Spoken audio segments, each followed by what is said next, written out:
My comments about Tyrod, I mean, he started for me back in 2016 in Buffalo. He did a hell of a job. I think he's a better quarterback now than he was then. We was fortunate to have him as a backup. If something would happen to Phillip, we felt very comfortable with Tyrod going in. The locker room's very comfortable with Tyrod, have a lot of confidence in him. He's a pro, man. How does the offense change if he's your starter? You know, we'll probably do more things like I used him before, you know, more movement and things like that. How excited are you? How much of that, because we've heard this for a few years now about you prefer a mobile quarterback, how much of that? I've heard that too. You know, I prefer a winning quarterback. You don't have to be mobile. I believe that guy in New England won a lot. He's not very mobile. Is the way the league's going? Well, no doubt, no doubt. I mean, I studied high school football. I love high school football, coming from the state of Texas, obviously. But if you just study high school football, you know the direction of the National Football League down the road. I mean, all those quarterbacks are athletes now, and they pass year-round in these 7-on-7 camps. So now you have athletes that are really good passers, and you can do so many things with that. But you have a handful of quarterbacks that can still win from the pocket. Anthony, are you looking at quarterback options this week at the Combine? I'm looking at everybody this week at the Combine. And we're trying to find impact players. Anthony, you mentioned the guy from New England. He's been rumored to be linked to your team for months now. What do you make of all those rumors? Do you think you might pursue a guy like that? I don't know, just rumors, I guess. I don't know. You know, all options on the table for us, though.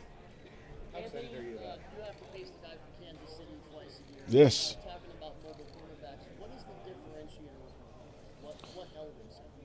You know, his knowledge of the game, his ability to make every throw. He extends plays all the time, and he's a leader. I mean, his intangibles are off the charts. I don't think people talk about his leadership enough. I've known him for a long time. You know, we went to the same school, and I've known him since he came out of high school. But right now he's the best in the game, and if you want to be the best, you have to beat the best, and that's what we're going to have to do. So the whole thing about playing the next Patrick Mahomes is probably not hard. So I think that's going to be a lot harder than what people think. It's pretty special. How excited are you about bringing in James Campbell as your offensive line coach? What changes do you feel like he'll bring to the offensive line? You know, I'm really excited about that. I thought James did a heck of a job in Cleveland last year. I thought he did a heck of a job in Green Bay for those 11 years he was there. You know, he was a guy that was on the radar, and we were fortunate enough to land him. What changes will he bring to the offensive line? Well, I mean, just first of all, Pat Myers, I mean, is heck of an offensive line coach. I mean, that was a big loss for us, but it was a great situation for Pat, and a good friend of mine, and I let him go pursue that. But he'll come in and pick up where Pat left off. I mean, he'll develop these young guys. Some of those young guys got thrown in the fire last year because we had 3 guys hurt on the offensive line, and I believe this year you're going to see the benefits of that. Those guys got some quality playing time. And so I think James will come in and continue that development with those guys. Is he going to change anything schematically maybe to better fit some of those young guys? Once we get a final roster, then we can talk about scheme. Until we get a final roster, you know, right now we got to leave everything open on the table. But yes, James has done a lot of things I like to do and that I have done in the past.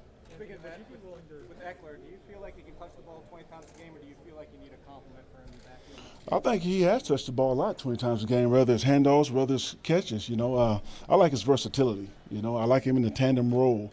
You know, at times I've had to use him as a starter. I wasn't able to use him as a receiver.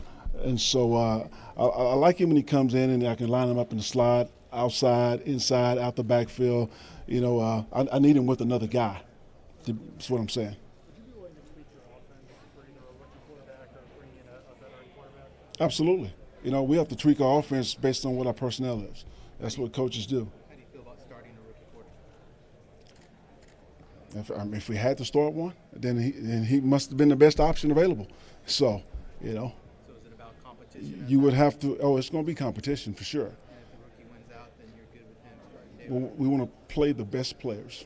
What attributes are you looking for in a rookie quarterback in the draft?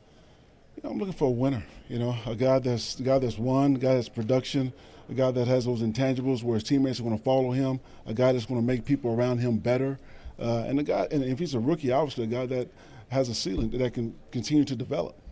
Anthony, I know you're not the one writing the checks, but would you like Melvin Gordon? No, I wish I was, but nope. So Melvin Gordon, if you could get him back? Oh, I love Melvin Gordon, but he's a free agent. I mean, I have some other guys that are free agents.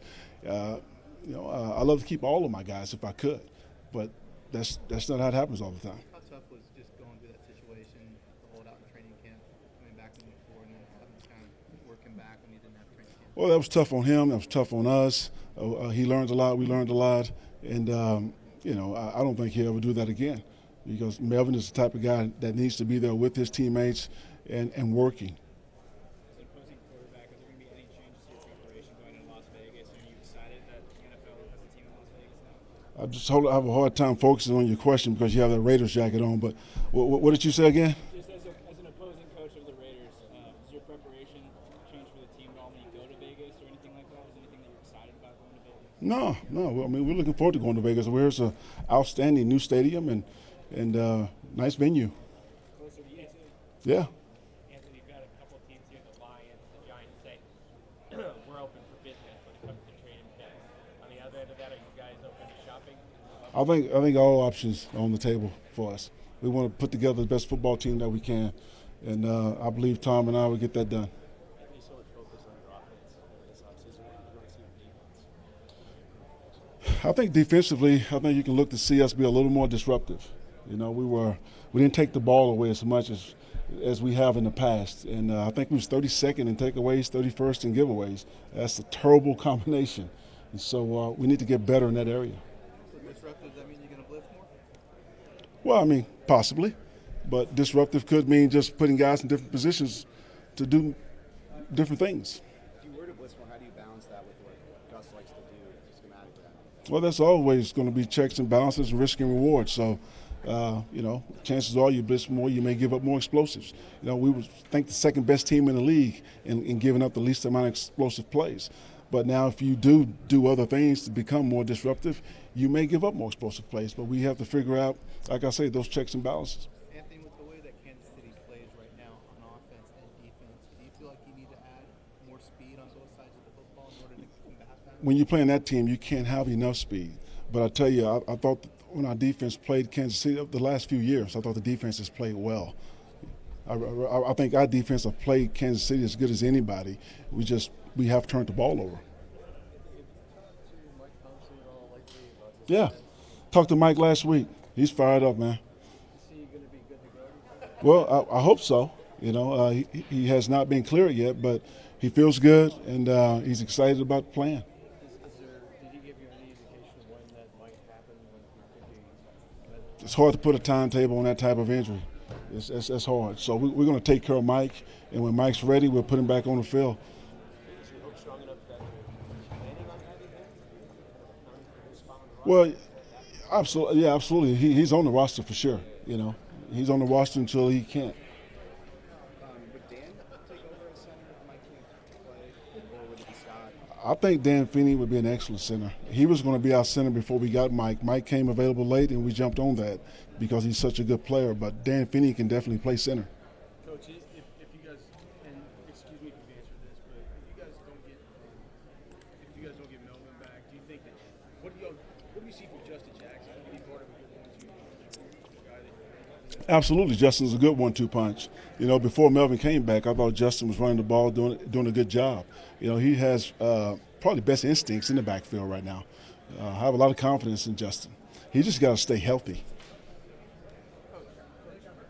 Any quarterbacks here with Philip Archer, Philip Rivers that are catching your eye? Yeah, that's a few quarterbacks here that will catch my eye, I'm sure. That's a lot of good players in this draft. Anyone in particular? All of them.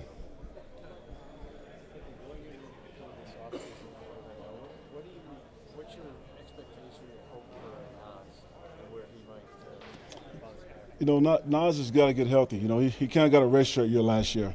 And so, and some guys need that when they come to this league. And hopefully sitting out last year, watching, and having some veterans mentor him a little bit will help him. Because if he can get back on the field and healthy, this young man has a lot of potential. Is he healthy now as far as you know? Do you expect him to? He's running around right now, and he's feeling good. Yeah. I think it's very important. Hunter Henry want to be back. I think he's one of the better combo tight ends in the game as far as running and blocking and receiving. and just what he brings to our locker room, his character, his work ethic. And, I mean, How important big. is adding depth to that position group? I mean, you have Virgil Green there. I think you had Kendricks, Yeah. some older guys. You know, we have some guys, practice squad guys last year that we were working really well with that are developing, coming along fine. It wouldn't hurt if there was someone available there to get a little more depth there, whether it's free agency or the draft. But it's a position that, you know, we could get more depth. How do you feel about your linebacker group overall? Do you feel like you need to I like to have more depth there at the linebacker group, without a doubt. I think Denzel is one of the better mics in this game when he stays on the field. I love the way Drew came in and played the rookie last year. You know, he's a natural leader. He was a two-time captain at Notre Dame. I think he'll eventually be a captain for us. But he stayed on the field. He played well. Do you see Drew staying at that Mike spot, or do you feel like he can move around? Drew can play Mike or Will. You know, he has that flexibility. What about Thomas Davis? Plan on him coming back? Right now, Thomas is on the roster. You know, and he was hurt last year a lot. Played through it though. You know, he's a savvy veteran. But I tell you, I mean, he runs around like a little kid out there, and love his leadership and his intangibles. Just got to get him healthy. Do you see Kaiser staying at the same spot? I believe so. Kaiser, naturally, we liked him inside. I thought he did a good job there his rookie year. But with his knee injury, we think it's best to leave him outside as a Sam or the Otto because you don't get as many reps in base defense anymore. So that takes some of the pressure off of him. Did you realize that sort of early on in the season because he was playing some Mike in like those first two games of this last season? With the need. No, the plan all along was to put him at the Otto position. How do you evaluate Jerry Tillery's potential? I think Jerry Tillery has a lot of potential for growth, and I thought you saw that last year, about the last month of the season. I like what Jerry did.